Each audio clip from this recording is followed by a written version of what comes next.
soccer return home for a 5-match homestand. Meanwhile, plenty of Ospreys will be hitting the road this weekend. All that and more on this week's edition of the Friday Follow-Up here on Osprey Sports Network.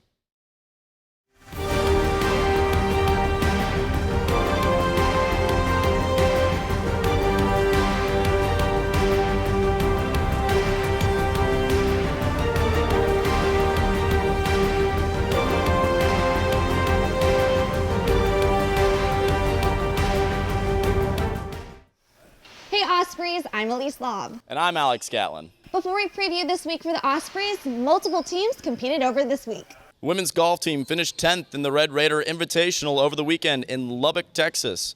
Megan Wilshire and Teresa Conroy led the way for the Ospreys. Meanwhile, volleyball earned a midweek win on the road, defeating Georgia Southern 3-1 on Tuesday. Men's soccer traveled to Tampa, where they lost their first match of the season, falling to USF 1-0.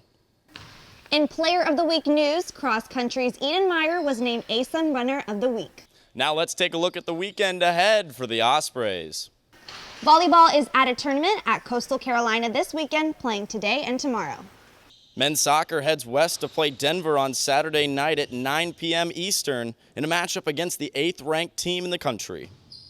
Both tennis teams start their fall slates. The women's team heads to the South Carolina Invite, while the men's team is at the Duke Invitational.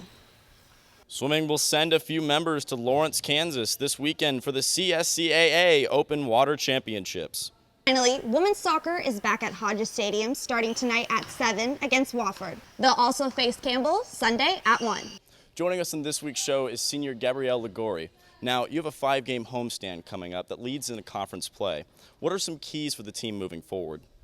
I would say the keys for the team moving forward are definitely the defense and the offense. We split up every practice and work on our individual things that, well, we feel we lack in. And this week it went really well, and I think all in all, we're very excited because having 5 home games is really awesome. Like, we love playing on our home turf, and we're just really, really excited to get out on the pitch. And with the team celebrating senior night, what are some leadership styles that you've been able to pick up amongst the team?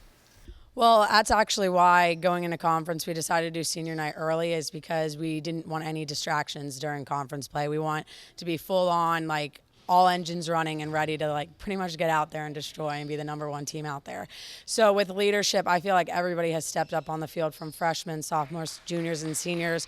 Our captains have done an amazing job, and I'm really, really excited for the rest of the season. I think we're going to do really well this year. I know. I'm very excited and looking forward. Well, thank you so much for joining us today. And that's all we have for you for this week's edition of Friday Follow-Up on the Osprey Sports Network. I'm Elise Lobb. I'm Alex Gatlin. And I'm Gabrielle Liguori. Have a great weekend, and as always, Go Ospreys! Go Ospreys!